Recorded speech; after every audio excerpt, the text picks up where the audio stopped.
स्पष्ट कर दी महाराज। राजा जनक जी को जो नीलिकाम्बरत का मंगलमय प्रसाद सेवन करा चुके हैं, वही मंगलमय प्रसाद भगवान लक्ष्मी नारायण देव की अपार कृपा से अपन लोगों को प्राय नित्य ही प्राप्त होता रहा। गुरुदेव इस वक्त राजा जनक को निमित्ती बना के समझा रही हैं कि वास्तव में तुमको किसी बात की चिंता बनती नहीं। यह सब तुम्हारे अपने वास्तु स्वरूप के न जानने का ही परिणाम है।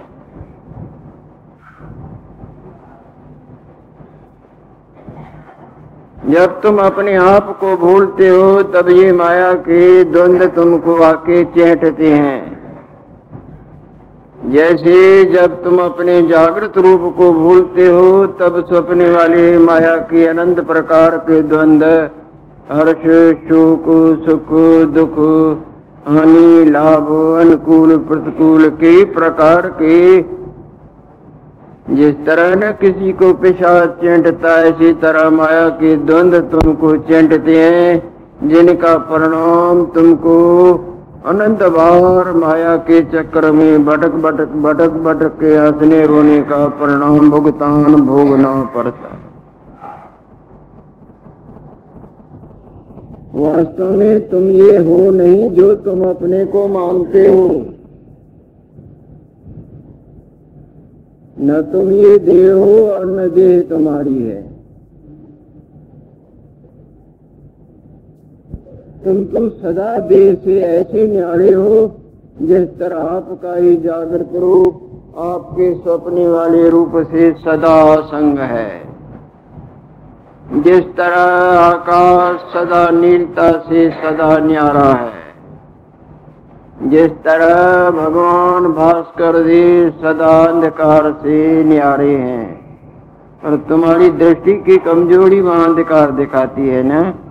भगवान सूर्य नारायण में तो नहीं है अंधकार।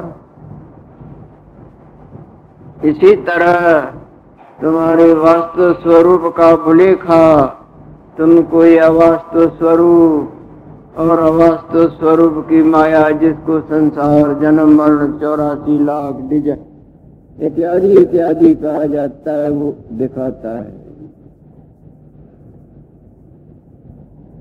तुम आनंद स्वरूप हो, चैतन्य स्वरूप हो और सत स्वरूप। तुम वास्तव में सच्चिदानंद स्वरूप हो और कोई प्रकार के कर्ता और भोक्ता पने की तुम्हारे में रंचक मात्र भी गुंजाइश नहीं है। ये वास्तवता है। इस वास्तवताई को भली प्रकार जानना ही बुद्धिमता है। बाकी सब भ्रम में धर्म के धक्के खानी।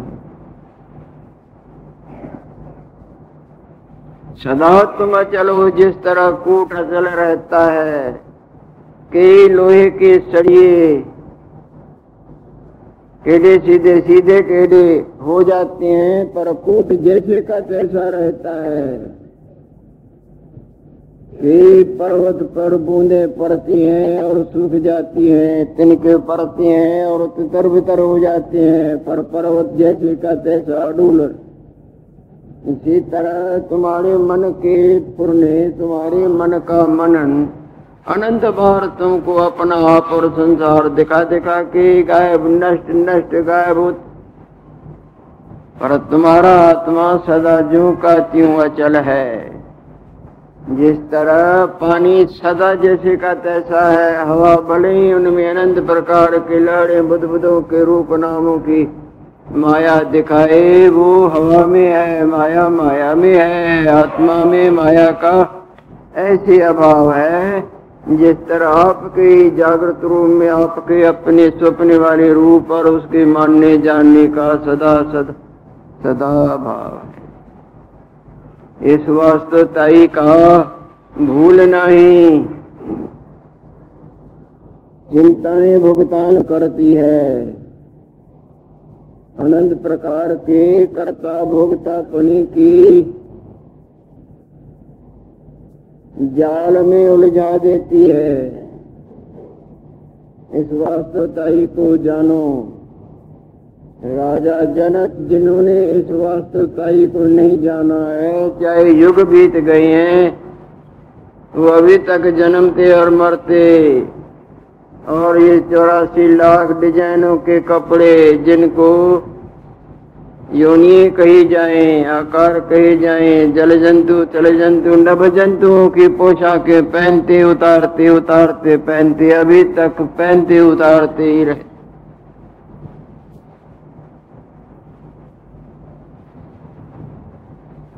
कहाँ चक्रवर्ती राजा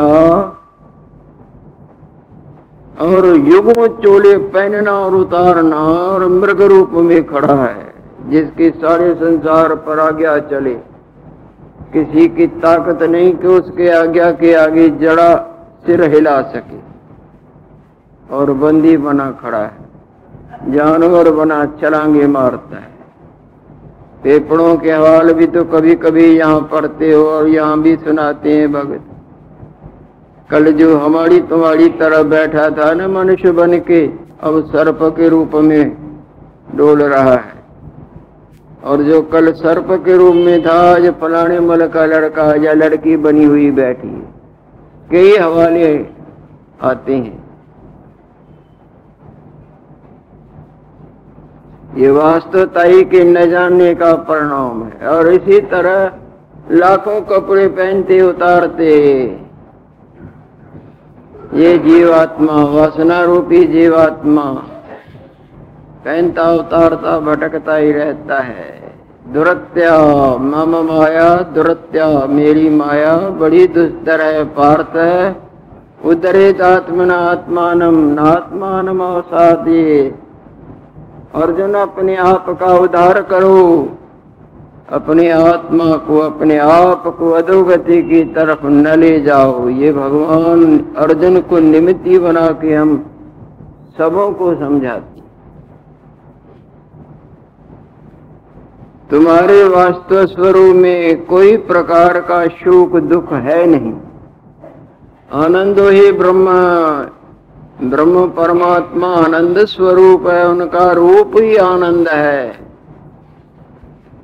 आज तक जितनी भी आपने क्रियाएं की हैं, जन्म से लेके अब तक या आगे करने में लगी हैं, और जन्मों को तो छोड़ो, इस जन्म में जो कुछ भी किया है, देखना, सुनना, चखना, मलना, लेना, देना, आना जाना, यहाँ भी आना, वहां भी जाना, कुछ कुछ कुछ भी करना, किस लिए किया है? आनंद पाने के लिए ही किया है ना। दुखी होने के लिए तो कुछ नहीं किया होगा, बल्कि दुख समझ में आए उसके निवृत्ति के पुरुषार्थ में आप बढ़े हो कि दुख दूर होवे, आनंद आवे। और वास्तव में अपना स्वरूप जो है नहीं, वो आनंद रूप है। अग्नि को गरमाई की इच्छा हो रही होती है, बर्फ को शीतता की इच्छा हो रही होती है। जो अघाया है, क्षुधा है नहीं, तो खाने की इच्छा होती है क्या? जो स्वस्थ है उसको औषधि की लोड़ पड़ती है क्या? रोगी को पड़ती है ना। इसी तरह स्वयं जो आनंद स्वरूप है, उसको आनंद पाने की इच्छा कैसी? यानी तुम्हारा स्वरूप ही आनंद है। जब तुमको अपना स्वरूप भूलता है, तब आनंद पाने के लिए तुम्हारा मनीराम छटपटाता है। और उस छटपटाहट के हिसाब से कई कर्मों में प्रवृत्त होता है, देखने के लिए, सुनने के लिए, इधर जाएं उधर जाएं, ये काम करें, ये। उस वक्त इतना व्यवल हो जाता है कि इसको भला बुरा भी नहीं सूझता है। पुण्य होवे चाहे पाप होवे, ये होवे चाहे किसी तरह आनंद आवे, जैसे नशे को नहीं सूझता है ना, इसी तरह आनंद पाने के लिए देखो सारा संसार नाच और कूद रहा। कई गलत कर्म करते हैं, कई सही कर्म करते हैं, कई दौड़ते हैं, कई आते हैं, कई जाते हैं, कई बोलते हैं, लेते हैं, देते हैं, ये कर्म करें, उधर जाएं, ये का आनंद आनंद, सब आनंद के भूखे हैं ना। अगर इसमें कोई गलती की बात हो तो बताओ। आज तक किसी ने भी कुछ भी किया है, चाहे तुमने, चाहे हमने, चाहे हमने, चाहे तुमने, चाहे इन्होंने, चाहे उन्होंने, आनंद के लिए ही किया है ना। आनंद न मिले तो पति पत्नी का त्याग कर देता है, पत्नी पति का त्याग कर देती है, भगत भगवान तक को भी त्याग देता है। तरक मौला, उसका भजन करें, आनंद आएगा। इस भगवान से आनंद न मिला, न मिलने का, उससे जल्दी मिल जाएगा। जब कि आनंद हमारा अपना स्वरूप, आनंद ही ब्रह्म तत्वमसि, आत्मा आनंद स्वरूप है। इस वास्तवताई का जानना ही पुरुषार्थ है। बाकी सब माया जाल में उलझ उलझ के मरना है। तुम निशोक हो, जिस तरह भगवान भास्कर दे सदा अंधकार से न्यारे हैं, जिस तरह अग्नि सदा शीतलता से न्यारी है, जिस तरह बर्फ सदा उष्णता से न्यारी है, इसी तरह तुम्हारा आत्मा सदा निशोक है और निसंग हो। संग दूसरे से होता है, जबकि वास्तव में तुम्हारे में दूसरा कोई है नहीं। जागृत में स्वप्न वाला दूसरा है ही नहीं, तो किसका संग करे।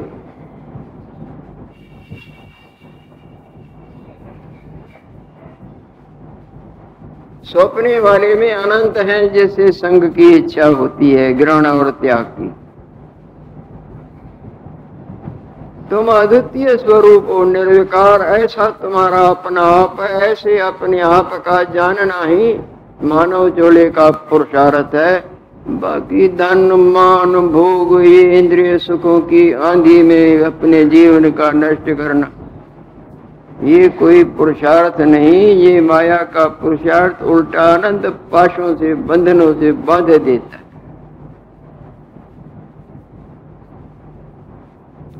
निशोक है, निर्मोह है, दूसरा है ही नहीं, तो मोह किस में करे। जबकि अंधकार है नहीं तो रोशनी रहेगी ना। अंधकार होए तो रोशनी करें, रोशनी की इच्छा करें, वो पुरुषार्थ करें। अद्वैत में मोह कैसा?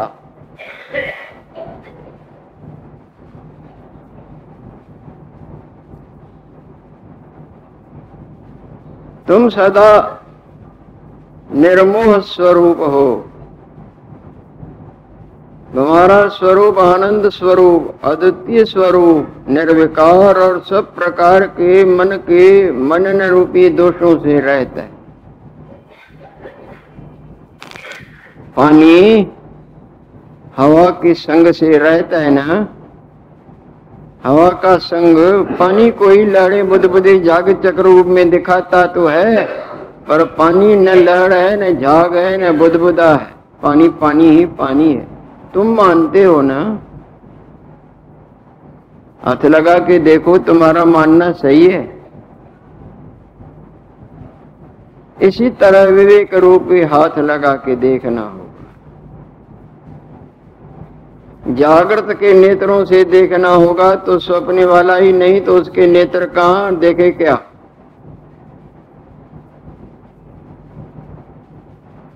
निशोक है, निर्मोह है, और तुम निर्भय स्वरूप हो, आनंद स्वरूप हो। इस वास्तवताई को हृदय में धारण करना होगा। बाहर से पाठ वाली क्रिया जैसी भी है उसको धर्म मर्यादा से पूरा करना है। पति की, पत्नी की, पत्नी की, बहन की, भाई की, स्वामी की, सेवक की, यही बात हनुमान जी महाराज से पूछी गई थी। राम भगवान की दरबार लगी हुई है, इधर बड़े बड़े ऋषि महर्षि बैठे हैं, भगवान राम राजगद्दी पर बैठे हैं और हनुमान जी महाराज उनके चरणों में सावधानी से सेवा के लिए तैयार। ऋषियों महर्षियों के मन में आई कि ये केवल दौड़ भज करना और चरण दबाना, ये काम करना, ये काम करना, यही सीखा है या कुछ आता भी है?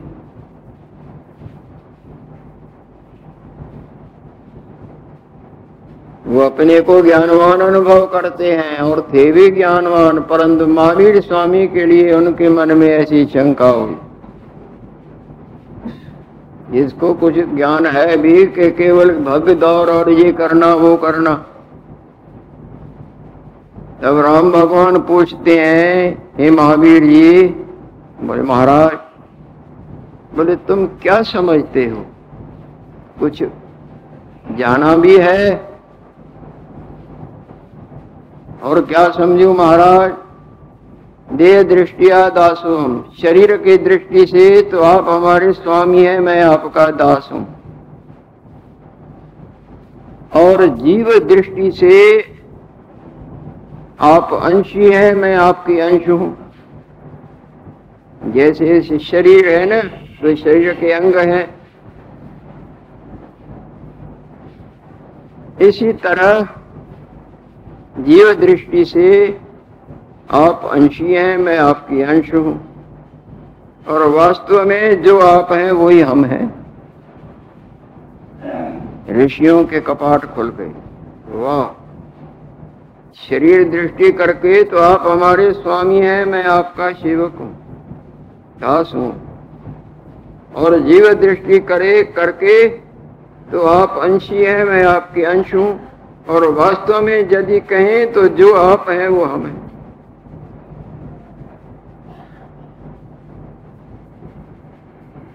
साधारण दृष्टि करके तो मैं बुद्धा हूं, आप लहर, और वो दूसरी दृष्टि करके तो आप महान हैं, मैं आपकी लहर हूं, और वास्तव में देखें तो जो आप हैं जल वो मैं ही हूं। ऋषि लोग तक पाठ की क्रिया से तो पाठ का करना है, पर अंदर वास्तवताई में रहना है। जीवो ब्रह्म ही बना पर, ये जीव वास्तव में शिव स्वरूप ये बुद्धा वास्तव रोशनी से देखें, रोशनी से देखेंगे तो अंधकार न दिखेगा, और रोशनी से न देखेंगे तो अंधकार दिखेगा और ठोकने लगेंगी, एक का दूसरा दिखेगा। इसी तरह रोशनी कहिए ज्ञान, ज्ञान हृदय का प्रकाश है, ये संसार का ज्ञान नहीं, ये तो मायिक ज्ञान है। दूसरा ज्ञान है परलौकिक ज्ञान, जो वेद शास्त्रों के ज्ञाताओं के पास होता है, और तीसरा ज्ञान जो वेद शास्त्रों के सार को ग्रहण किए हुए उसमें विश्रांतिवान रहते हैं, जिसको आत्मज्ञान ब्रह्म ज्ञान बोला जाता है।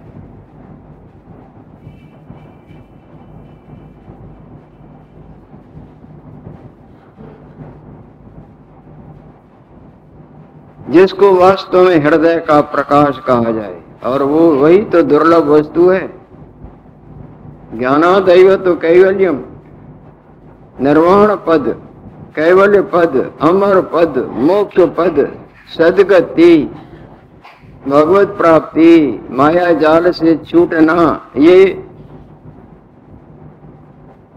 ज्ञानामृत के सेवन करने से ही प्राप्त होता है।